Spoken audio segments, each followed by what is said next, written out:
शारदीय नवरात्रि 7वां दिन माँ कालरात्रि। जगत जननी आदि स्वरूपा माँ दुर्गा के 7वें रूप कालरात्रि के बारे में आज हम बात करेंगे। नवरात्रि के 7वें दिन माँ कालरात्रि की पूजा की जाती है। इन्हें माँ पार्वती का बहुत हिंसक रूप माना जाता है। उनके नाम का अर्थ है काल यानी कि समय, मृत्यु, और रात्रि बोलो तो रात। उनके नाम के अनुसार उन्हें अंधेरे का विनाश करने वाला माना जाता है। देवी कालरात्रि का रंग गहरा काला है। वह गधे पर सवार है। देवी के 4 हाथ है।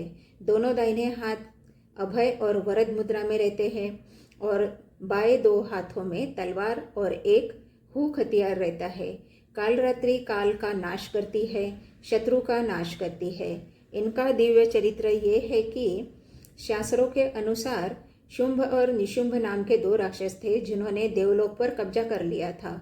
देवताओं के राजा इंद्र बुरी तरह से पराजित हो गए और अपने स्वर्ग को वापस पाने के लिए उन्होंने माँ पार्वती की मदद मांगी।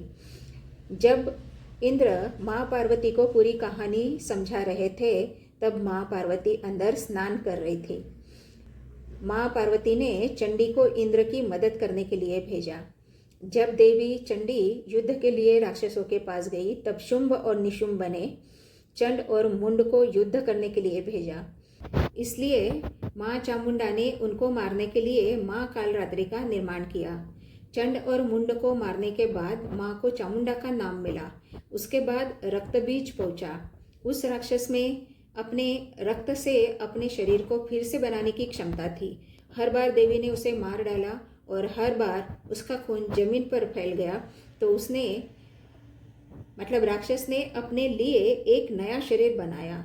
इसलिए कालरात्रि दुर्गा ने उनका सारा खून पीने का फैसला किया ताकि कुछ भी फर्श पर ना गिरे, और वो वास्तव में काम आ गया। कालरात्रि माँ से जुड़ी हुई और कई बातें हैं। उनमें से एक बात बताती हूँ कि माँ पार्वती कैसे दुर्गा बनी। उस कथा के अनुसार राक्षस दुर्गासुर माँ पार्वती की अनुपस्थिति में कैलाश पर हमला करने की कोशिश कर रहा था। इसलिए माँ पार्वती ने उससे निपटने के लिए कालरात्रि को भेजा।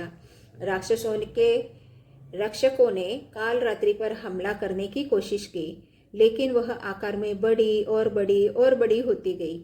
आखिरकार वह संभलने के लिए बहुत शक्तिशाली हो गई। दुर्गासुर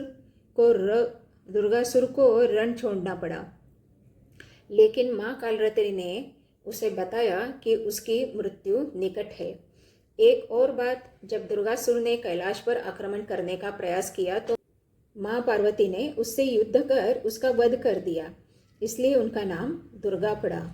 ज्योतिष के अनुसार कालरात्रि माँ शनि ग्रह को नियंत्रित करती है। कालरात्रि माँ की पूजा से शनि ग्रह के दुष्प्रभाव कम होते हैं और वो शांत होता है। इनके लिए मंत्र है ओम देवी कालरात्रे नमः। दूसरा मंत्र है ओम ऐं ह्रीं क्लीं कालरात्रे नमः। इनकी पूजा से सहस्रार चक्र मजबूत होता है, स्ट्रांग होता है, ओपन होने में मदद मिलती है। माँ कालरात्रि को भोग लगाया जाता है गुड़ का, और आप जो गुड़ का भोग लगाएंगे वो आधा घर में अपने परिवार में बांटेंगे और आधा किसी को दान कर देंगे। आपको स्वास्थ्य में बहुत लाभ मिलेगा, दरिद्रता का नाश होगा। स्तुति इनके लिए है या देवी सर्वभूतेषु माँ कालरात्रि रूपेण संस्थिता नमस्तस्ते नमस्तस्ते नमस्तस्ते नमो नमः। आप इनकी पूजा में रॉयल ब्लू कलर के कपड़े पहनकर इनकी पूजा करें। इसके साथ में उम्मीद करती हूँ कि आप नवरात्रि के 7वें दिन का बेहतरीन आनंद उठाएंगे और माँ कालरात्रि आपके जीवन को खुशियों से भर दे, यही प्रार्थना करती हूँ। आपको नवरात्रि की बहुत बहुत शुभकामनाएं। तो साथियों, ये वीडियो मैं कालरात्रि माँ को समर्पित करती हूँ और मिलती हूँ अगले वीडियो में। तब तक के लिए आप सभी को मेरा नमस्कार।